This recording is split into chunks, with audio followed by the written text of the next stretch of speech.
अस्सलाम वालेकुम, welcome to smart work zone. आज हम CS 606 की फ़ाइनल टर्म की प्रिपरेशन करेंगे। आज जो वीडियो है ये पार्ट 2 हम स्टार्ट कर रहे हैं। पार्ट 1 पहले अपलोड हो चुका है, अगर वो आपने नहीं देखा तो वो ज़रूर देखिएगा। उससे रिलेटेड जो भी कॉन्सेप्ट होंगे वो हम आज डिस्कस नहीं करेंगे, ठीक है। तो उसका लिंक आपको डिस्क्रिप्शन में मिल जाएगा। तो आज स्टार्ट करते हैं। सबसे पहला क्वेश्चन है हमारे पास, कंसीडर द ग्रामर। यहाँ एक हमारे पास ग्रामर लिखी हुई है और क्वेश्चन ये है कि फाइंड द फर्स्ट ऑफ ए। आपने इस ग्रामर का फर्स्ट ऑफ ए फाइंड करना है। फर्स्ट ऑफ ए कैसे फाइंड किया जाता है, देखिए हम क्या करेंगे कि सबसे पहले हम ए देखेंगे। ये ए है, इसका हमने फर्स्ट फाइंड करना है। अब ए के राइट साइड पे सबसे पहले क्या है, बी, तो बी इसका फर्स्ट होगा। अगर तो यहाँ पे जो ये फर्स्ट वाला है यहाँ पे अगर स्मॉल लेटर लिखा हो यानी कि टर्मिनल हो तो फिर तो हम एज इट इज़ लिख देंगे कि ठीक है ये इसका ए का फर्स्ट हो गया। लेकिन अब ये क्योंकि टर्मिनल नहीं है, नॉन टर्मिनल है, कैपिटल लेटर है, तो नॉन टर्मिनल होगा तो फिर हम इस नॉन टर्मिनल का भी फर्स्ट लेंगे। तो अब क्योंकि बी लिखा हुआ है तो अब बी का भी फर्स्ट लेंगे। तो बी अगर यहाँ है तो बी का फर्स्ट क्या है, एच, ठीक है। तो बी का फर्स्ट हम लिख देंगे एच और साथ में है एप्सिलॉन। तो एप्सिलॉन का मतलब है कि इस बी के आगे जो है उसका भी फर्स्ट लें। तो इस बी के आगे क्या है, सी, तो अब हम सी का फर्स्ट लेंगे। तो सी का फर्स्ट अगर आप देखें तो यहाँ तो कैपिटल सी है, इसे तो हम यूज़ नहीं करेंगे। जी है, इसको लिख लेंगे, ठीक है। और उसके बाद यहाँ पे आई है। तो ये हमारे पास तीन जो हैं ये फर्स्ट ऑफ ए बनेंगे। ओके हो गया। आई होप आपको समझ आ गई होगी फर्स्ट की, वरना आगे एक और एग्जाम्पल है उसमें आपको क्लियर हो जाएगा। तो ये तीन हमारे पास बनते हैं फर्स्ट ऑफ ए का आंसर। Okay, H, G and I. और यहाँ हमारे पास एच, जी और आई फर्स्ट वाले ऑप्शन में लिखे हुए हैं, तो ये हमारा करेक्ट आंसर होगा। नेक्स्ट क्वेश्चन की तरफ चलते हैं। नेक्स्ट क्वेश्चन है हमारे पास, dash parser never shifts into an error state. कहते हैं ऐसा कौन सा पार्सर है जो एरर स्टेट में शिफ्ट नहीं होता। तो हमारे पास LR पार्सर एक ऐसा पार्सर होता है जो एरर स्टेट में शिफ्ट नहीं होता। मतलब LR पार्सर जब हम यूज़ कर रहे होते हैं और इसे जब कोई एरर मिलता है तो बजाय इसके कि ये इसे एरर मिल रहा है और ये एरर स्टेट में चला जाए और हमें बता दे कि जी कोई एरर आ गया, ये क्या करता है LR पार्सर जो है ये रिड्यूस कर देता है या फिर कोई भी ऐसा अप्रोप्रिएट एक्शन करता है जिससे वो एरर जो है वो रिकवर हो जाए, ठीक है। तो बजाय इसके कि वो एरर स्टेट में जाए और यूज़र को ये बताए कि एरर आ गया, बल्कि वो उस एरर को रिकवर करने की कोशिश करता है, ठीक है। तो ये हमारे पास LR पार्सर होता है। इसके बाद नेक्स्ट क्वेश्चन है हमारे पास, in parser dash the 2 LL stand for. Parser के अंदर जो 2 LL वर्ड हम यूज़ करते हैं उसका क्या मतलब है। देखिए पार्सर दो तरह के होते हैं, एक हमारे पास LL पार्सर होता है और एक हमारे पास LR पार्सर होता है। तो इन दोनों के स्टार्टिंग L जो हैं वो लेफ़्ट टू राइट ही इनका मीनिंग होता है। लेकिन यहाँ जो R है इसका मतलब है राइट मोस्ट और इसका मतलब है लेफ़्ट मोस्ट। तो अगर वो LL की जगह LR भी पूछ ले तो इसका मतलब लेफ़्ट टू राइट और इसका मतलब राइट मोस्ट, और अगर डबल L है तो left to right and left most. तो ये देखें ये हमारा है left to right scan and left most derivation. तो हमारा करेक्ट आंसर होगा थर्ड वन। नेक्स्ट क्वेश्चन है हमारे पास, dash is elaborated to produce bindings. ऐसी कौन सी चीज़ है जो एलिब्रेट करती है बाइंडिंग्स को। देखिए डेक्लरेशन ऐसी चीज़ होती है, जब हम कोई वेरिएबल बनाते हैं तो फिर उसको जब डिक्लेयर करते हैं तो उसको डिक्लेयर करने का मतलब होता है हम उसे एक स्पेसिफिक मेमोरी दे रहे हैं, हम उसे एक ख़ास वैल्यू एलोकेट कर रहे हैं। तो जब हम उसे डिक्लेयर करते हैं तो उसकी जो बाइंडिंग है वो ज़्यादा एलोबरेट हो जाती है, ठीक है, वो ज़्यादा बाउंड हो जाती है अपने प्रोग्राम के साथ। तो declaration is the elaborated to produce bindings. Next question है हमारे पास, lexical analyser generated by dash is essentially a FSA। कहते हैं कि लेक्सिकल एनालाइजर जो है जनरेटेड बाय डैश ये किसके ज़रिए से जनरेट किया जाता है।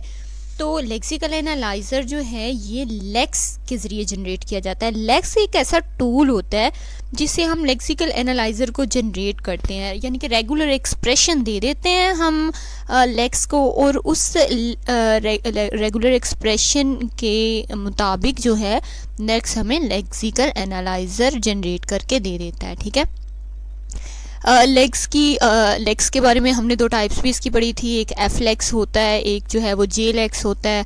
एफ लेक्स जो था वो C++ की लैंग्वेजेस के लिए, और जे लेक्स तो जो था वो जावा के लिए। तो एक्चुअल में हमारे पास होता है क्या है कि लेक्स ही ऐसी एक चीज़ होती है जो हमें लेक्सिकल एनालाइज़र जनरेट करके देती है। नेक्स्ट क्वेश्चन है हमारे पास, कहता है the action shift reduce is SLR1 parser depend on look ahead symbol. तो लुक अहेड सिंबल के आगे ब्रैकेट लगी हुई है कि लुक अहेड सिंबल का क्या मीनिंग है। तो देखिए लुक अहेड सिंबल का क्या मीनिंग है।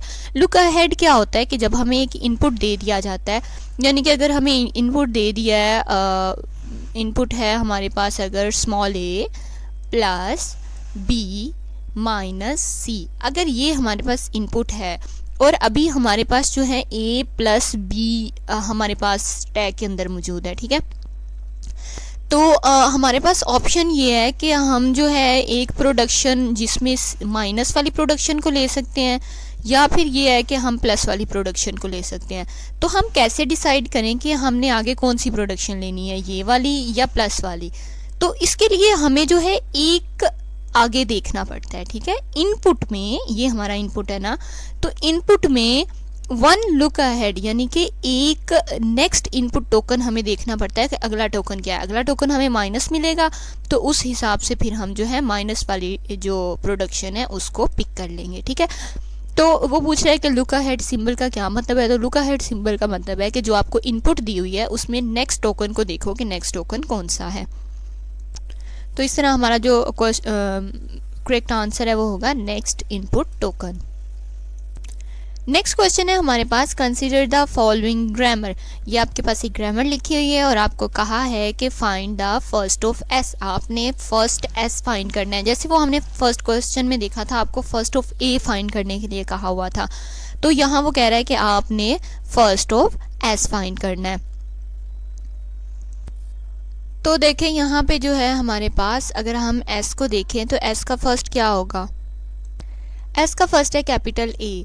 तो क्योंकि ये कैपिटल है मतलब कि नॉन टर्मिनल है, तो हमें ए का फर्स्ट फाइंड करना पड़ेगा। ए का फर्स्ट क्या है, स्मॉल ए, तो हम लिख देंगे यहाँ पे स्मॉल ए। अब देखिए तो इसके साथ एप्सिलॉन है। एप्सिलॉन का मतलब क्या था कि अब हमें बी का भी फर्स्ट फाइंड करना पड़ेगा। तो बी का फर्स्ट देखिए तो हमारे पास क्या है, स्मॉल बी। दोनों तरफ जो है स्मॉल बी है, तो इसका मतलब ए और बी ये दो हमारे पास जो हैं वो बनेंगे फर्स्ट ऑफ एस। तो यहाँ 2 हमारा करेक्ट आंसर हो जाएगा। अगर इन लेक्चर से आपकी प्रिपरेशन में हेल्प हो रही है तो चैनल को ज़रूर सब्सक्राइब करें, क्योंकि आपकी सब्सक्रिप्शन जो है ये मेरे लिए मोटिवेशन होती है कि ठीक है, अगर किसी को समझ आ रही है तो मुझे नेक्स्ट बुक्स के भी इस तरह से वीडियोस बनानी चाहिए या नहीं बनानी चाहिए। तो ज़रूर चैनल को सब्सक्राइब किया करें। नेक्स्ट क्वेश्चन देखते हैं। नेक्स्ट क्वेश्चन है हमारे पास, simple code generation consider 1 AST node at the time when the target is a stack machine. The code can be generated in 1 dash traversal of the AST. कहते हैं कि क्या है, सिंपल कोड जनरेशन कर रहे हैं हम एक AST क्या होता है, एक ट्री होता है। तो यहाँ हम एक अगर ट्री बना के देख लें तो मैं आपको इजीली समझा सकती हूँ। ये देखिए यहाँ पे अगर हम एक ट्री कंसीडर करें इस तरह, ठीक है, तो ये हमारे पास अगर एक ट्री है तो कहता है कि क्या है, जब आप एक ट्री बना रहे हैं तो आपने हर नोड का जो है वो कोड जनरेट करना है। ओके, तो हर नोड का कोड जनरेट करते हुए आप कौन सा जो है वो तरीका यूज़ करेंगे। The code can be generated in 1 dash traversal of the AST। अगर आप क्या कर रहे हैं, स्टैक मशीन को कंसीडर करें तो ठीक है, ये क्वेश्चन है उसका। कहता है कि अगर आपने एक कोड जनरेट करना है AST के अंदर, हर नोड का आपने जो है वो कोड जनरेट करना है। अगर आपका टारगेट जो है वो स्टैक मशीन है, ठीक है, तो उसके अंदर आप क्या यूज़ करेंगे? देखिए इसके अंदर हम डेफ फर्स्ट ट्रेवर्सल यूज़ करते हैं। डेफ फर्स्ट ट्रेवर्सल क्यों यूज़ करते हैं? डेफ फर्स्ट ट्रेवर्सल एक्चुअल में ऐसे करता है कि ये यहाँ हर नोड पे, पहले एक नोड पे इसका कोड जनरेट करेगा, फिर ये अगली नोड पे जाएगा, उसका कंप्लीट कोड जनरेट करेगा, फिर ये अगली नोड पे जाएगा, उसका कंप्लीट कोड जनरेट करके, यानी कि एक नोड की डेप्थ तक पहुंच के सारे करके फिर बैक ट्रैकिंग करेगा और फिर उसके साथ वाली सारी नोड्स को कवर करेगा। अब ये राइट वाली सारी नोड जब इसकी कवर हो जाएगी, उसके बाद फिर ये जो है दूसरी नोड की तरफ जाएगा और उसकी नोड्स जो हैं उनको उनकी कोड जनरेशन करेगा। ठीक है, तो जब हम स्टैक मशीन की बात करते हैं और हमें AST की कोड जनरेशन करनी होती है, एक दफ़ा में हम एक ही नोड की कोड को जनरेट कर सकते हैं, तो उसके लिए हम डेफ फर्स्ट यूज़ करते हैं। डेफ फर्स्ट में क्या होता है कि मैंने आपको बताया कि एक एक करके हम डेफ में जाते हैं और कोड जनरेट करते जाते हैं।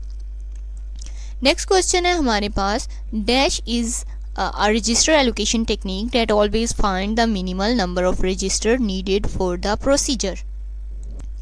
कि आपने रजिस्टर एलोकेट करने हैं। ठीक है, आपकी जो भी इंस्ट्रक्शंस हैं, आपका जो भी प्रोग्राम है, उसे कुछ रजिस्टर चाहिए अपने काम करने के लिए, वैल्यू स्टोर करने के लिए या किसी भी चीज़ के लिए आपने उन्हें रजिस्टर एलोकेट करने हैं। तो ऐसा कौन सा मेथड है जिससे आप मिनिमम नंबर ऑफ रजिस्टर्स उन्हें एलोकेट कर सकते हैं, यानी कि थोड़े से थोड़े रजिस्टर एलोकेट करें और उसका काम कंप्लीट हो जाए? तो इसके लिए हम ग्राफ कलरिंग यूज़ करते हैं। ग्राफ कलरिंग को हमने लास्ट वीडियो थी वहाँ भी मैंने आपको डिस्क्राइब किया था। ये एक्चुअल में क्या होता है कि आपका जो ग्राफ होता है उस ग्राफ को जो है कलर कर दिया जाता है। जैसे अगर हमारे पास इस तरह एक ग्राफ बना हुआ है, ठीक है, तो क्या किया जाता है कि यहाँ पे एक हर नोड को जो है कलर दे दिया जाता है। यानी कि अगर हमने यहाँ रेड कलर दे दिया है तो यहाँ पे हम रेड नहीं देंगे, हमें यहाँ पे ऐसा कलर देना है जो उसके नेबर्स के पास ना हो। तो हम कहेंगे कि यहाँ पे जो है ये देखिए रेड कलर है, तो यहाँ पे रेड नहीं दे सकते, तो यहाँ पे हम ब्लू कलर दे देंगे। ठीक है, इसी तरह अगर आप इस नोड पे आते हैं तो इसके साथ आप ब्लू नहीं दे सकते, लेकिन देखिए अब रेड दे सकते हैं क्योंकि रेड इसका नेबर नहीं है।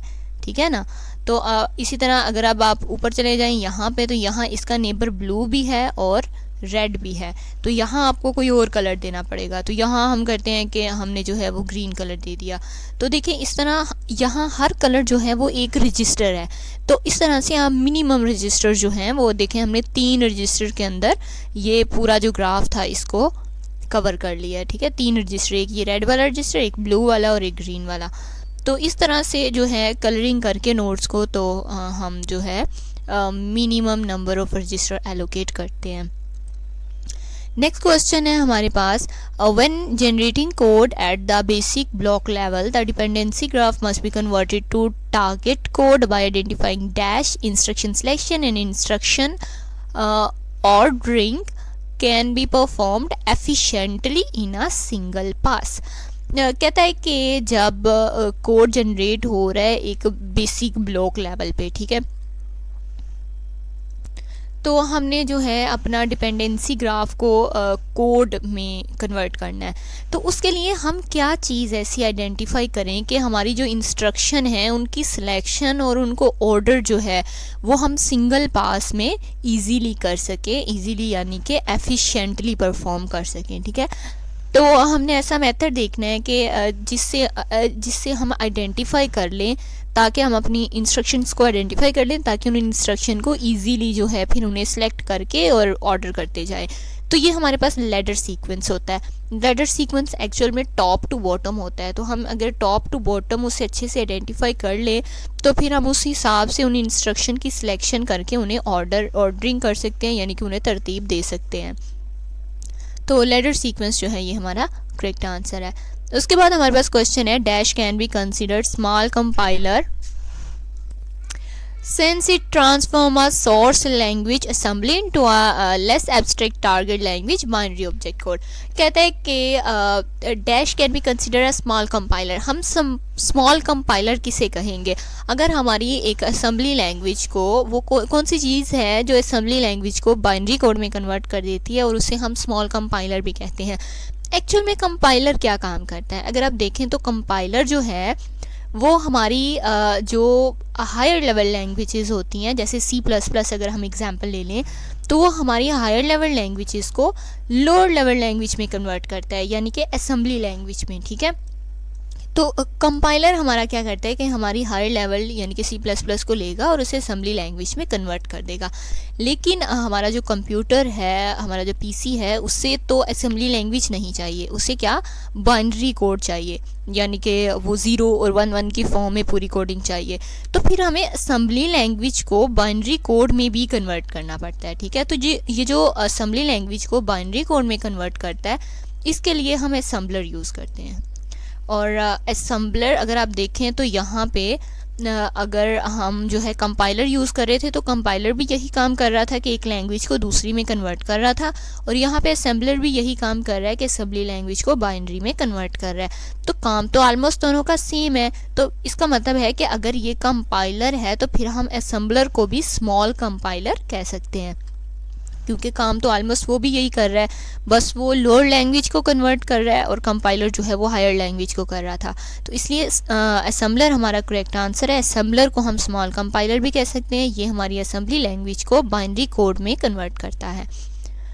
अब नेक्स्ट क्वेश्चन देखते हैं। नेक्स्ट क्वेश्चन है हमारे पास, when memory allocator operates on chunks which include some administrative part and a block of user data, the administrative part includes that flag for marking the chunk as free और in use. कहते हैं कि जब हमने memory का एक chunk देखना है, ये मेमोरी है अगर, तो मेमोरी के अंदर चंक्स बने होते हैं, यानी कि मेमोरी के अंदर यूँ समझ ले कि बॉक्सेस बने होते हैं। तो हमने किसी एक ख़ास बॉक्स को देखना है, उसे हम चंक कहेंगे, ठीक है।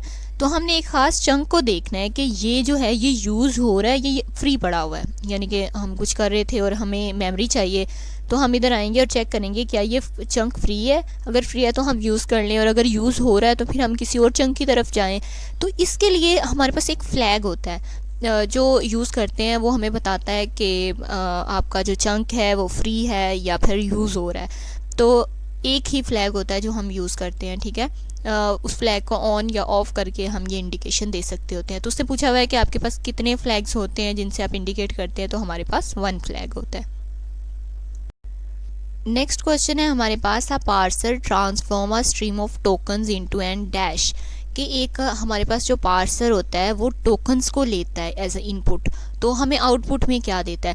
देखिए सबसे पहले हमारी जो फाइल होती है वो हम स्कैनर को देते हैं। अब हमारी जो इनपुट फाइल होती है उसको हम स्कैनर को देते हैं और स्कैनर उसके टोकन्स बना देता है। वो टोकन्स जो है एज एन इनपुट जो है पार्सर को दिए जाते हैं, और पार्सर उससे हमें एक ट्री बना के देता है। AST उस ट्री का नाम होता है, ठीक है। ये एक शॉर्ट फॉर्म ट्री होता है जिसमें वो मिनिमाइज़ करके हमें एक ट्री बना के देता है, उसको AST कहा जाता है। तो ये हमें जो है टोकन्स को लेके उसके बाद AST हमें जनरेट करके देता है। ये एज इट इज़ इससे ज़्यादा कोई कॉन्सेप्ट नहीं है।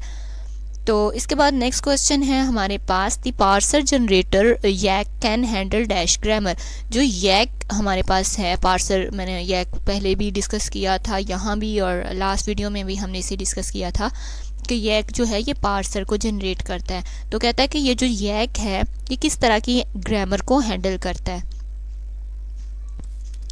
YAC जो है ये LL1 ग्रामर को हैंडल करता है। नेक्स्ट क्वेश्चन है, simple code generation consider 1 AST node at a time if the target is a resistor machine. ये हमने ऊपर डिस्कस कर लिया था, तो इसका आंसर था डेफ फर्स्ट। नेक्स्ट क्वेश्चन है, attributes whose values are defined in term of a nodes on attributes not siblings and not's parent are called dash. कहता है कि कोई एट्रीब्यूट है जिसने अपनी वैल्यू फाइंड करने के लिए अपने जो है वो सिबलिंग नोड्स या पेरेंट्स नोड्स को यूज़ करना है, तो उसको हम क्या कहेंगे। हमारे पास जो है वो 2 तरह के एट्रीब्यूट्स होते हैं, एक इनहेरिटेड एट्रीब्यूट्स होते हैं और दूसरे सिंथेसाइज्ड एट्रीब्यूट्स होते हैं। अगर हम यहाँ ट्री ड्रॉ करें तो इसमें अगर कोई नोड जो है, इस नोड ने अगर अपनी वैल्यू फाइंड करनी है और उस वैल्यू फाइंड करने के लिए उसने जो इनपुट लेना है वो अगर अपनी जो है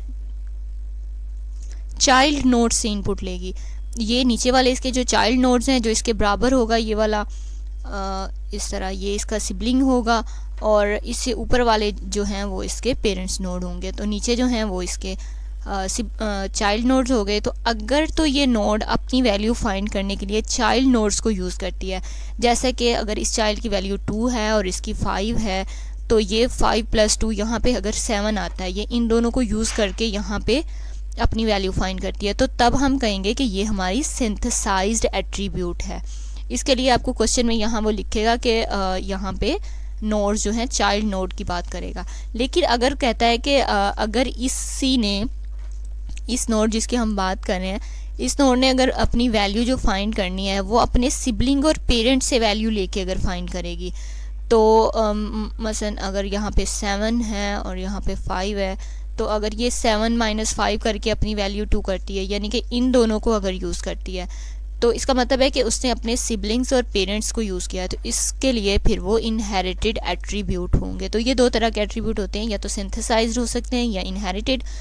तो अगर आपके क्वेश्चन में ये पूछा जा रहा है कि चाइल्ड नोड्स को यूज़ करें तो वो हमारे पास सिंथेसाइज्ड होंगे, और अगर सिबलिंग और पेरेंट्स को करते हैं तो वो इनहेरिटेड एट्रीब्यूट्स होंगे।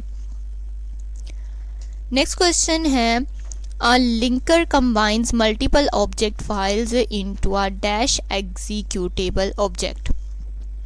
एक लिंकर जो है वो क्या काम करता है, ऑब्जेक्ट्स फाइल्स को किस एग्जीक्यूटेबल ऑब्जेक्ट में कन्वर्ट कर देता है। ऑब्जेक्ट फाइल्स एक्चुअल में क्या होती हैं, अगर हम अपने C++ के कोड को कंसीडर करें तो उसके अंदर हम बहुत सारे ऑब्जेक्ट्स बनाते हैं, और हर ऑब्जेक्ट की सेपरेट फ़ाइल भी हो सकती है। उन फाइल्स को आपस में लिंक कर दिया जाता है, और उनको लिंक करके एक ही एग्जीक्यूटेबल ऑब्जेक्ट फ़ाइल में रख दिया जाता है, ताकि जब हम उसे कंपाइल करें तो सारे ऑब्जेक्ट जो हैं वो एक ही जगह पर हों, हर एक को अलग-अलग से ढूंढना या कंपाइल करना ना पड़े। तो इसलिए a linker combine multiple object files into a single executable object. Next, the notation dash inserts yak to push a computed attribute value on the stack। YAK में ऐसी कौन सी नोटेशन है जो एट्रीब्यूट वैल्यूज़ जो कंप्यूट की होती हैं उनको स्टैक पे डालती है। तो सबसे पहले तो वैल्यू कंप्यूट कैसे करते हैं, देखिए अगर हमारे पास ये एक एक्सप्रेशन है, ये अगर हमारे पास एक एक्सप्रेशन है, तो इस एक्सप्रेशन में वैल्यू कंप्यूट कैसे करेंगे। इसके अंदर क्या होगा कि अगर ये EXPR प्लस EXPR है, यानी कि कोई दो वैल्यूज़ को हमने प्लस किया है, तो एक ये वैल्यू है एक ये, इन दोनों को प्लस करके हम आंसर को इसके अंदर डाल देंगे, ठीक है, जो लेफ़्ट साइड पे है। तो इसका मतलब है कंप्यूटेड वैल्यू जो है वो लेफ़्ट साइड पे आ गई है। तो अब जो नोटेशन लेफ़्ट साइड को रिप्रेजेंट करेगी वही हमारी वैल्यू को स्टैक में डालेगी। तो ये जो हमारे पास नोटेशन होती है $$ की, ये लेफ़्ट हैंड साइड की प्रोडक्शन की लेफ़्ट हैंड साइड को रिप्रेजेंट करती है, और लेफ़्ट हैंड साइड कौन सी है, ये वाली। तो क्योंकि कंप्यूटेड वैल्यू भी इसी में है, तो ये क्या करती है कि उस वैल्यू को स्टैक में डाल देती है। ये देखें, and push a computed attribute value on the stack. तो इसके लिए जो EXPR के लिए $$ यूज़ किया जाता है, ये भी वो आपको पूछ सकता है कि लेफ़्ट हैंड साइड प्रोडक्शन की लेफ़्ट हैंड साइड के लिए कौन सी नोटेशन यूज़ की जाती है। तो उसके लिए $$ है, और अगर वैल्यू स्टैक में डालनी हो उसके लिए भी $$ है।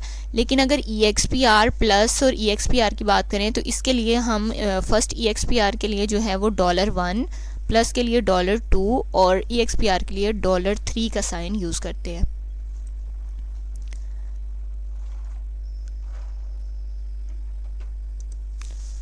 यहाँ सिंपली दो आइटम्स दिखाई हुई हैं और कहा है कि इन्हें एक आइटम सेट बनाएं, तो किस चीज़ का सेट बनेगा। तो LR1 आइटम सेट होता है हमारे पास, ये पहले डिस्कस किया हुआ है। तो अभी तक के लिए इतना ही, अल्लाह हाफिज़।